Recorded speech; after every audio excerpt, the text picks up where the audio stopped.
नमस्कार दोस्तों, स्वागत है आपके अपने YouTube channel English with PK sir पे। आज की क्लास की शुरुआत हम लोग टेंस से करेंगे। टेंस जो कि एक बहुत ही इम्पोर्टेंट टॉपिक है इंग्लिश ग्रामर का, जहाँ से सवाल बोर्ड एग्ज़ाम में, कॉम्पिटिटिव एग्ज़ाम में आते ही आते हैं। तो टेंस को पढ़ना बहुत ही इम्पोर्टेंट हो जाता है ग्रामर के नज़रिए से। अगर हम लोग टेंस अच्छी तरह से समझ लें तो ग्रामर के लगभग हर एक टॉपिक में हमें काफ़ी मदद मिलती है। तो हम लोग टेंस पढ़ेंगे पहले और टेंस को अच्छी तरह से समझेंगे। अगर मैं बात करूं टेंस की, इसको हिंदी में हम लोग बोलेंगे काल। अगर शुद्ध हिंदी में बोले तो हम लोग बोलेंगे समय।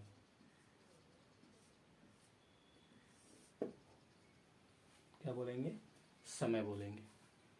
टेंस को ट्रेडिशनल ग्रामर के अनुसार हम लोग 3 भागों में बांटते हैं। इसका फर्स्ट पार्ट है प्रेजेंट टेंस,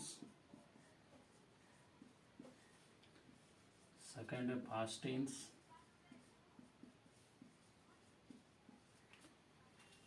और थर्ड है फ्यूचर टेंस।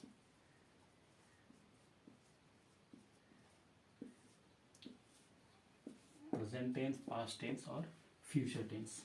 अगर हिंदी की बात करें तो प्रेजेंट टेंस को हम लोग वर्तमान काल बोलेंगे। वर्तमान, क्योंकि हिंदी से ही समझ स्पष्ट है, वर्तमान यानी अभी जो हो रहा है अभी प्रेजेंट में, प्रेजेंट टेंस। पास्ट टेंस यानी भूतकाल,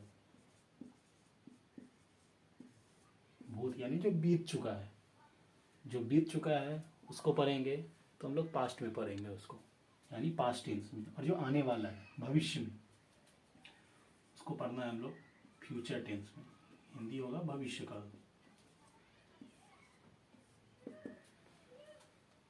हम लोग ने शुरू किया टेंस, जिसका हिंदी होता है समय या काल। उसको 3 शाखाओं यानी 3 ब्रांच में हम लोगों ने डिवाइड किया, प्रेजेंट टेंस, पास्ट टेंस और फ्यूचर टेंस। यानी कहने का मतलब है कि ये पिता है और इसके 3 बेटे हैं, प्रेजेंट टेंस, पास्ट टेंस और फ्यूचर टेंस। अगेन फिर इन तीनों के 4 बेटे हैं, यानी इन चारों को हम लोग 4 भागों में बांटेंगे। कुल मिलाकर 12 हो गए। इसमें 4, इसमें 4 और इसमें 4, यानी कुल मिलाकर 12 है, जिसको हम लोगों को पढ़ना है। अगर मैं प्रेजेंट टेंस की बात करूं तो सबसे पहले पढ़ना है हम लोगों को प्रेजेंट टेंस, उसके बाद हम लोग पास्ट टेंस को पढ़ेंगे, उसके बाद फ्यूचर टेंस को पढ़ेंगे। तो शुरुआत करेंगे हम लोग प्रेजेंट टेंस से। प्रेजेंट टेंस को 4 भागों में बांटा गया है।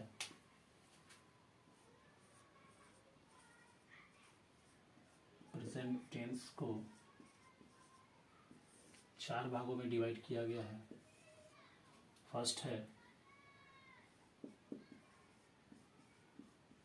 सिंपल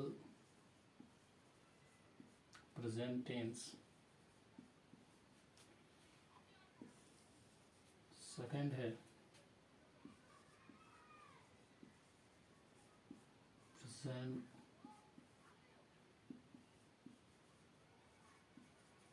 कॉन्टिन्यूअस टेंस, थर्ड है present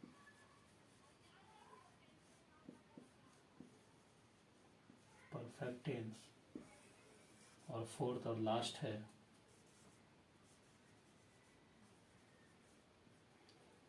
present perfect continuous tense. ये 4 भागों में हम लोग प्रेजेंट टेंस को डिवाइड किए हैं। फर्स्ट है सिंपल प्रेजेंट टेंस, सेकंड है प्रेजेंट कॉन्टिन्यूअस टेंस, थर्ड है प्रेजेंट परफेक्ट टेंस और फोर्थ है प्रेजेंट परफेक्ट कॉन्टिन्यूअस टेंस। बारी बारी से चारों को पढ़ेंगे, इसके स्ट्रक्चर्स, रूल को जानेंगे और उसके यूज को भी जानेंगे कि आखिर हम लोग सिंपल प्रेजेंट टेंस का यूज कहाँ करेंगे, प्रेजेंट कॉन्टिन्यूअस का यूज कहाँ करेंगे, प्रेजेंट परफेक्ट टेंस का यूज कहाँ करेंगे और प्रेजेंट परफेक्ट कॉन्टिन्यूअस टेंस का कहाँ यूज करेंगे। इसका कहाँ कहाँ यूज है, जनरली समझना है कि कहाँ कहाँ इसका यूज है। पहले हम लोगों को समझना है कि कैसे पहचानेंगे हम लोग कि सिंपल प्रेजेंट टेंस क्या है। अगर मान लिया आपके एग्ज़ाम में पूछ लिया जाए, कोई सेंटेंस दे दिया जाए, चाहे वो हिंदी में हो या इंग्लिश में हो, तो आखिर कैसे पहचानेंगे कि ये सिंपल प्रेजेंट टेंस का सेंटेंस है, प्रेजेंट परफेक्ट का टेंस सेंटेंस है, या प्रेजेंट परफेक्ट कॉन्टिन्यूअस का है, या प्रेजेंट कॉन्टिन्यूअस का सेंटेंस है। तो इसके लिए हम लोगों को पहले इसके स्ट्रक्चर और रूल्स को पढ़ना पड़ेगा, जानना पड़ेगा कि आखिर स्ट्रक्चर और रूल्स क्या है। इसके बेसिस पे हम लोग आसानी से पहचान लेंगे, जान लेंगे कि ये सेंटेंस जो है वो किस टेंस से पूछा गया है। ठीक है, तो क्योंकि 4 हैं तो एक एक करके पढ़ेंगे, बारी बारी से पढ़ेंगे, ताकि हम लोग को समझ में अच्छी तरह से आए। ठीक है, तो हम लोग शुरू करेंगे सिंपल प्रेजेंट टेंस से।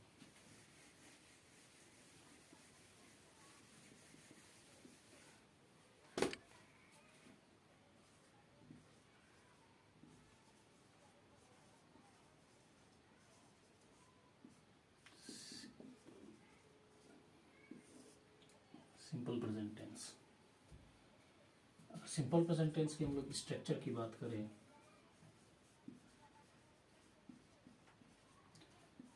तो वर्ब के लास्ट में ता है, ती है,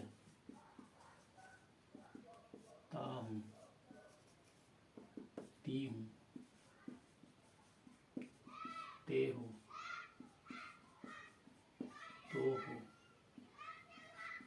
ते हैं, etc।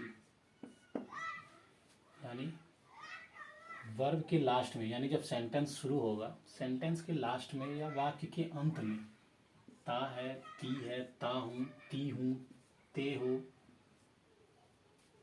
तो हो, ते है, etc लगा रहे, तो उससे हम लोग समझेंगे कि वो जो सेंटेंस है वो सिंपल प्रेजेंट टेंस में है। इसकी अगर रूल की बात करें, तो उसका रूल है subject plus V1 V5 plus object. S for subject, और ये V1 V5 ये वर्ब फॉर्म है, ये वर्ब फॉर्म है, और O फॉर ऑब्जेक्ट,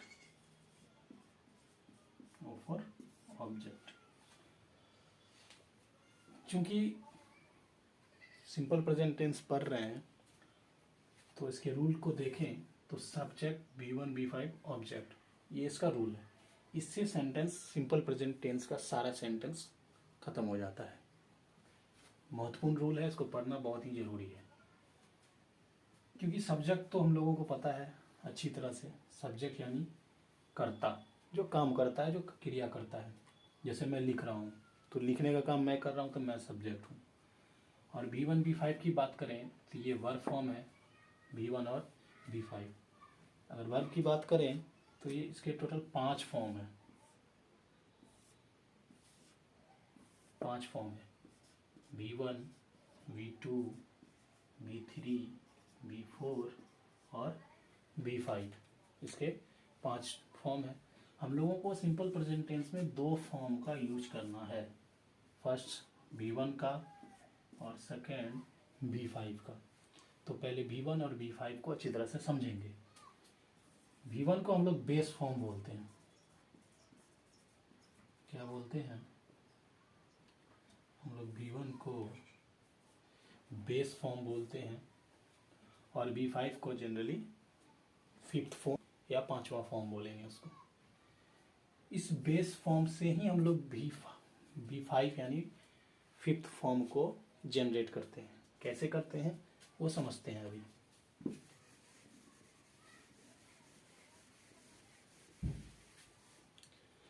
मैंने आप लोगों को बताया जो वर्ब है इसको 5 फॉर्म में डिवाइड किया गया है। फर्स्ट है V1 V2 V3 V4 और V5। देखिए वर्ब को समझना बहुत ही ज़रूरी है, चाहे हम लोग सिंपल प्रेजेंट टेंस पढ़े, पास्ट टेंस पढ़े, या प्रेजेंट टेंस पढ़े, या पास्ट टेंस पढ़े, या फ्यूचर टेंस पढ़े। वर्ब को समझना बहुत ही ज़्यादा ज़रूरी हो जाता है, क्योंकि हम लोग अभी सिंपल प्रेजेंट टेंस पढ़ रहे हैं तो यहाँ पे V1 और V5 को पढ़ना बहुत ही ज़रूरी है। अभी बताया मैंने कि B1 को हम लोग बेस फॉर्म बोलते हैं, बेस फॉर्म बोलते हैं, और इसी को हम लोग प्लूरल वर्ब भी बोलते हैं। एग्जाम्पल की बात करें, बेस फॉर्म जैसे हम लोग लिखते हैं गो, कम, राइट, ईट, स्लीप। नॉर्मली जो हम लोग वर्ब यूज करते हैं वो बस वर्ब का फर्स्ट फॉर्म यानी बेस फॉर्म है, यानी B1 है। इसी से हम लोग B5 को डिराइव करते हैं या जनरेट करते हैं। कैसे करते हैं अभी मैं बता रहा हूँ।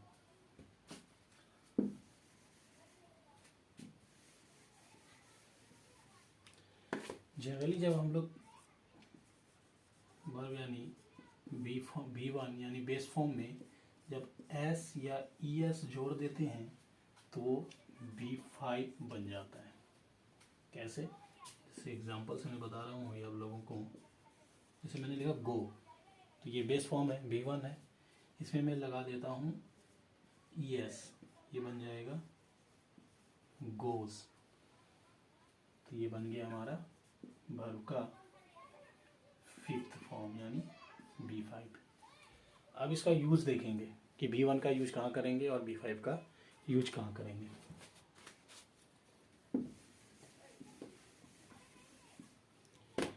अगर मैं B1 की बात करूं तो इसका यूज हम लोग प्लूरल सब्जेक्ट के साथ करते हैं, प्लूरल सब्जेक्ट के साथ करते हैं। और B5 की बात करें तो इसका यूज हम लोग सिंगुलर सब्जेक्ट के साथ करते हैं, सिंगुलर सब्जेक्ट के साथ करते हैं।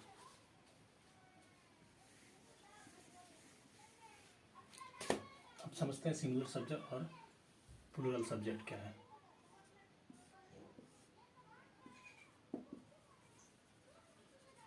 सिंगुलर और प्लूरल सब्जेक्ट को दो भागों में बांटे हम लोगों ने, सिंगुलर और प्लूरल। सिंगुलर यानी अकेला, जब भी सब्जेक्ट अकेला रहे तो वो सिंगुलर होता है।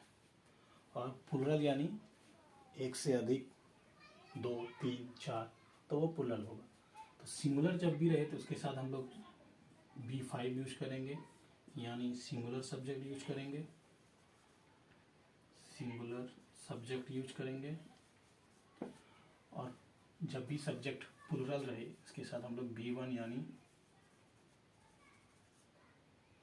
प्लूरल वर्ब का यूज करेंगे, प्लूरल वर्ब का यूज करेंगे। सॉरी यहाँ मैंने गलत लिख दिया, सिंगुलर वर्ब का यूज करेंगे। सिंगुलर सब्जेक्ट के साथ सिंगुलर वर्ब का यूज करेंगे, प्लूरल सब्जेक्ट के साथ प्लूरल वर्ब का यूज करेंगे। अब समझते हैं आखिर कैसे पहचानेंगे हम लोग कौन है सिंगुलर सब्जेक्ट, कौन है प्लूरल सब्जेक्ट। अगर मैं बात करूं थर्ड पर्सन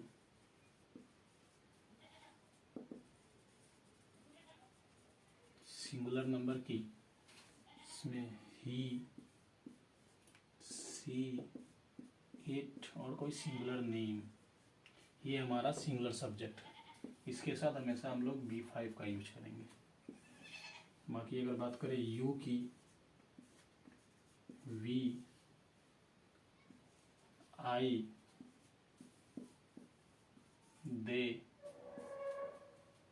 और कोई प्लूरल नेम यानी एक से अधिक नेम, 2, 3, 4, 2 लिखना सही नहीं होगा, मैं लिख देता हूँ प्लूरल नेम यानी एक से अधिक, 2, 3, 4, 5। तो इसके साथ हम लोग B1 का यूज करेंगे। अब कुछ एग्जाम्पल से समझते हैं इसको।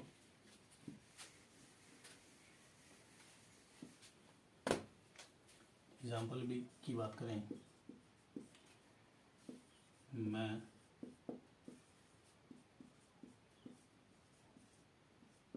जाता हूँ, सब्जेक्ट मैं है, जाना वर्ब है, वर्ब के लास्ट में ता लगा हुआ है, ता हूँ। तो इससे समझ में आ गया कि ये सिंपल प्रेजेंट टेंस का स्ट्रक्चर सेंटेंस है और इसको हम लोग सिंपल प्रेजेंट टेंस में इसका ट्रांसलेट करना है। तो आई को हम लोग मैं को सीधा आई लिखते हैं, हम लोग जानते हैं अच्छी तरह से। और वर्ब क्या है, जाना है, तो जाना का आप लोगों को पता ही होगा, गो होता है। तो मैंने लिख दिया आई गो। तो अभी मैंने बताया कि आई जो है वो हम लोग प्लूरल सब्जेक्ट में इसको रखते हैं, जबकि आई एक अकेला पर्सन हो सकता है। जैसे मैं बोल रहा हूँ तो मैं अकेला हूँ, लेकिन ये एक एक्सेप्शन में आता है, अपवाद में आता है आई, इसलिए इसको हम लोग प्लूरल सब्जेक्ट में रखते हैं, ना कि सिंगुलर सब्जेक्ट में। तो क्योंकि इसको प्लूरल सब्जेक्ट में रखते हैं तो इसके साथ हम लोग वर्ब का भी यूज प्लूरल करेंगे, ये प्लूरल वर्ब का यूज करेंगे, ठीक है, सिंगुलर वर्ब का नहीं। अगर हम लोग सिंगुलर वर्ब लगा देते हैं तो ये गलत हो जाएगा, रॉन्ग हो जाएगा, ठीक है। एक दूसरा एग्जांपल लेते हैं, वह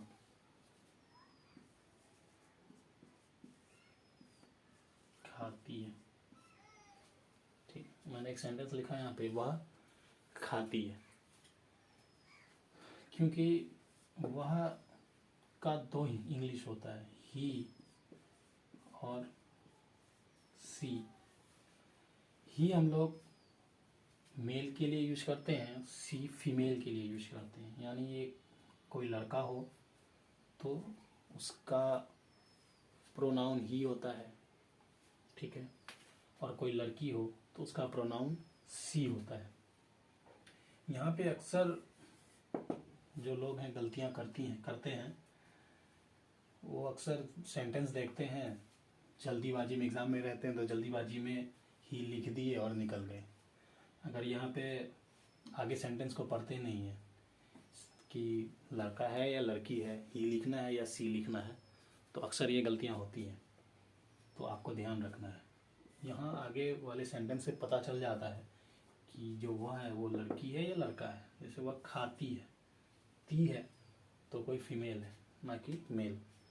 तो इसके साथ हम लोग सी यूज करेंगे, ना कि ही। इस बात का ध्यान रखिएगा, सी, क्योंकि अभी मैंने बताया थर्ड पर्सन सिंगुलर नंबर जितने भी हैं, ही, सी, इट और कोई एक नाम, तो वो सिंगुलर सब्जेक्ट है, और सिंगुलर सब्जेक्ट के साथ हम लोग V5 का यूज करते हैं, ना कि V1 का। तो V5 बताया मैंने अभी, V1 के साथ एस या यस लगाते हैं तो वो V5 बन जाता है। तो सी है खाना का, इट होता है, ठीक है। इसको क्योंकि ये बेस फॉर्म है, प्लूरल वर्ब है, तो इसको सिंगुलर बनाना है, नॉर्मली इसमें हम एस लगा देंगे, ही ईट्स।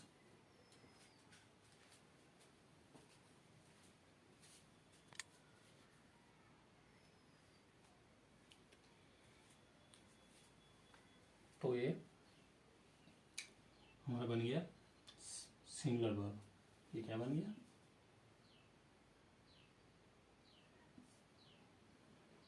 सिंगुलर वर्ब बन गया।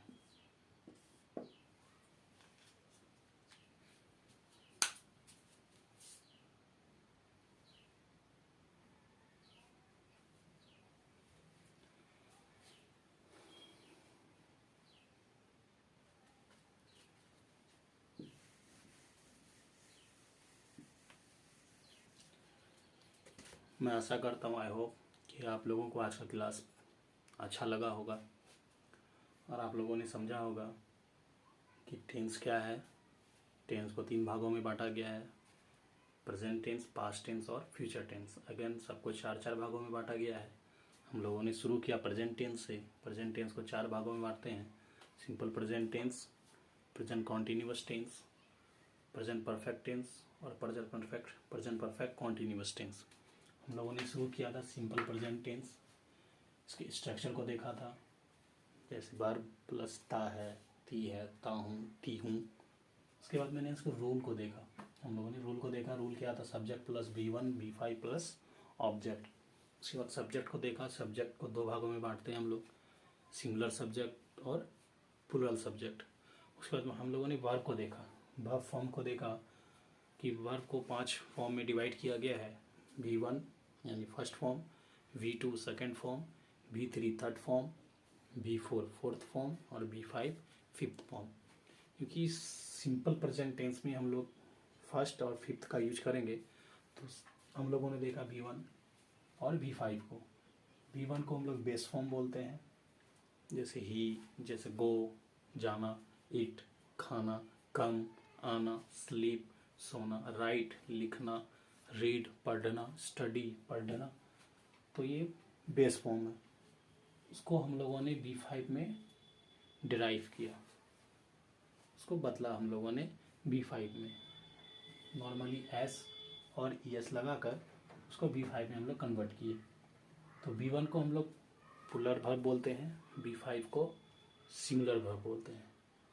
पुलर सब्जेक्ट के साथ V1 का यूज करेंगे और सिंगुलर सब्जेक्ट के साथ V5 का यूज करेंगे। ये इतनी बातें हम लोगों ने आज की क्लास में देखा। अगर आपको क्लास अच्छी लगे और आप लोगों को समझ में आया हो तो एक लाइक कीजिएगा और चैनल को सब्सक्राइब कीजिएगा और अपने दोस्तों तक इसको शेयर भी ज़रूर कीजिएगा, ताकि उन लोगों को भी मदद मिल सके आने वाले एग्ज़ाम के लिए। तो आज की क्लास को यहीं तक रखते हैं। आगे इसके सेकंड क्लास को मैं फिर लेके आऊँगा, जिससे आप लोगों को टेंस को समझने में आसानी हो। तो बहुत बहुत धन्यवाद आपका इस क्लास में आने के लिए। चलिए आज की क्लास यहीं समाप्त करते हैं। जय हिंद, नमस्कार।